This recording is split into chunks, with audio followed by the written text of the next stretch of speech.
Chapter 15, The Yoga of the Supreme Person.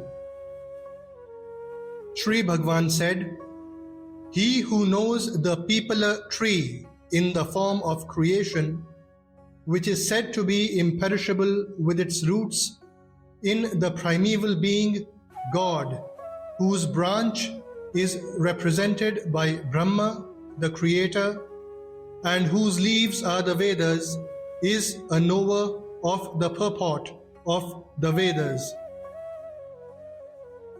Fed by the three gunas and having sense objects for their tender leaves, the branches of the aforesaid tree, in the shape of the different orders of creation, extend both downwards and upwards, and its roots, which bind the soul according to its actions in the human body, are spread in all regions, higher as well as lower.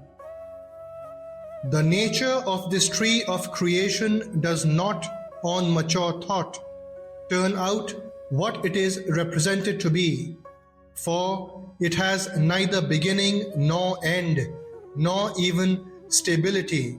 Therefore, cutting down this peepala tree, which is most firmly rooted with the formidable acts of dispassion, thereafter a man should diligently seek for that supreme state, namely God, having attained which they return no more to this world, and having fully resolved that he stands dedicated to that primeval being, God Narayana himself, from whom the flow of this beginningless creation has progressed, he should dwell and meditate on him. They who are free from pride and delusion, who have conquered the evil of attachment and are constantly abiding in God, whose cravings have altogether ceased, and who are completely immune to all pairs of opposites, going by the names of pleasure and pain, and are undeluded, attain that supreme immortal state. Neither the sun nor the moon nor fire can illumine that supreme self-effulgent state, attaining which they never return to this world. That is my supreme abode.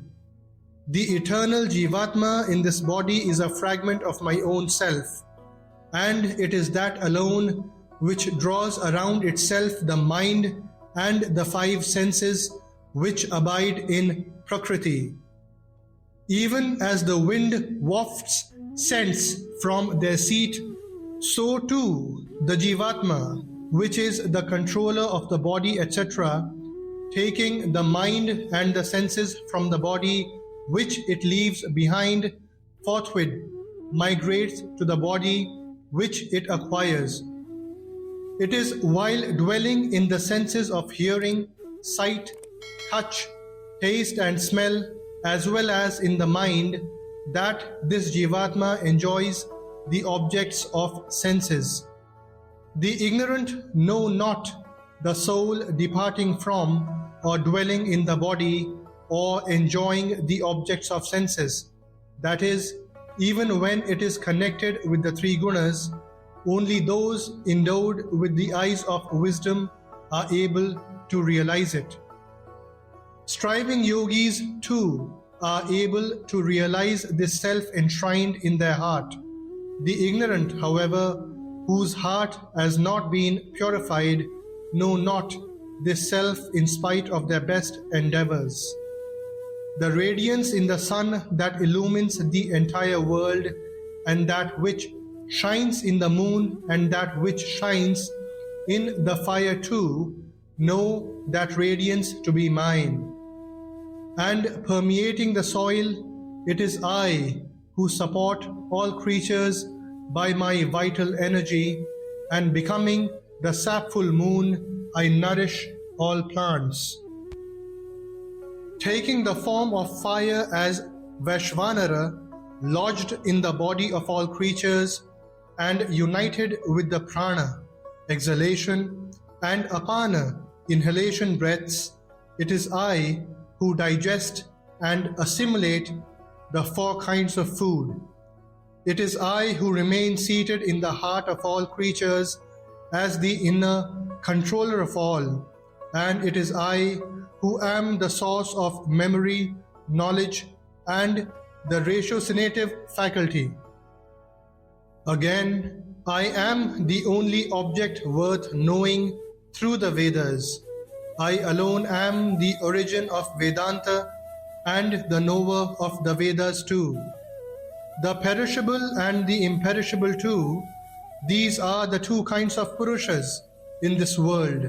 Of these, the bodies of all beings are spoken of as the perishable, while the Jivatma or the embodied soul is called imperishable. Yet, the Supreme Person is other than these, who, having encompassed all the 3 worlds, upholds and maintains all, and has been spoken of as the imperishable Lord and the Supreme Spirit. Since I am wholly beyond the perishable world of matter or kshetra, and am superior even to the imperishable soul, Jivatma, hence I am known as the Purushottama, the Supreme Self, in the world as well as in the Vedas.